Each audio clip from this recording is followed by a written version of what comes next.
saya, yang dimana di sini saya akan membahas tentang materi mengidentifikasi perbedaan individu yang menyebabkan perbedaan proses belajar dan hasil belajar.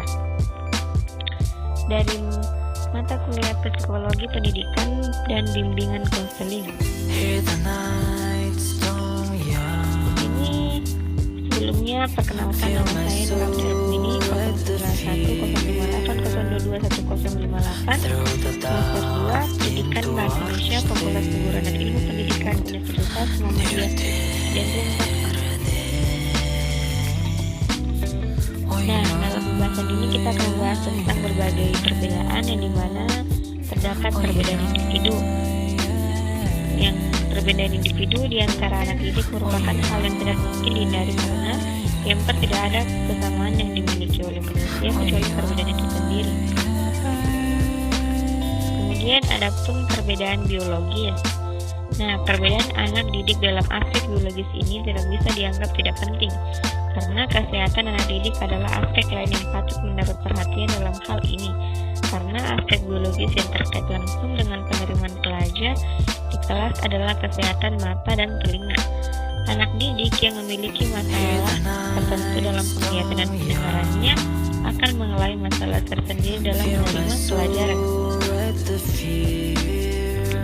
Kemudian ada perbedaan psikologis yang dimana perbedaan psikologis ini pada siswa mencakup perbedaan dalam minat, motivasi, dan kepribadian. Ketiga faktor psikologis ini berkorelasi positif dengan hasil belajar yang dicapai dalam kondisi minat yang besar terhadap pelajaran, motivasi yang tinggi untuk belajar, dan kemampuan memori yang maksimal, maka hasil belajar yang akan dicapai juga akan maksimal. Kemudian ada pun perbedaan dari inteligensinya, yang dimana penelitian tentang konsepsi perbedaan individual yang banyak dilakukan diantaranya adalah perbedaan inteligensi dan bagaimana perbedaan dalam integrasi tersebut berpengaruh pada perbedaan prestasi. Nah, perbedaan inteligensi ini terutama berkaitan dengan perolehan belajar menurut Ackerman dalam Berliner Kelvin Process. Proses perolehan belajar ini tersusun dari 3 fase, yaitu membutuhkan kemampuan intelektual yang berbeda-beda, yaitu fase kognitif, asosiatif, dan otonom. Kemudian ada pun perbedaan bakat. Nah, meski istilah bakat dan inteligensi sering digunakan dengan maksud yang sama, namun bakat hanyalah salah satu karakteristik inteligensi menurut Graham yang mengidentifikasi bakat sebagai sebuah kondisi atau rangkaian karakteristik yang dianggap sebagai gejala kemampuan seorang individu untuk memperoleh melalui latihan sebagai pengetahuan keterampilan atau serangkaian respon seperti kemampuan berbahasa, kemampuan musik, dan sebagainya. Nah, adapun berbagai bakat intelektual di balik kecacatan anak itu,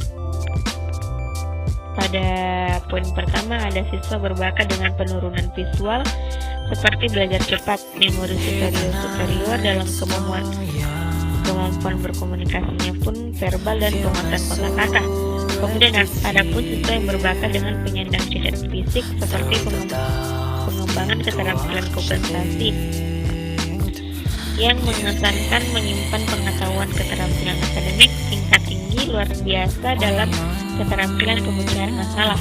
Kemudian pun ada pun siswa berbakat dengan gangguan pendengaran seperti kemampuan membaca berkembang lebih awal, memori yang luar biasa, cepat tertangkap ide, dan kemampuan penalaran yang tinggi. Nah, makasih atas karena telah menonton videonya sampai selesai. Sampai ketemu di episode ke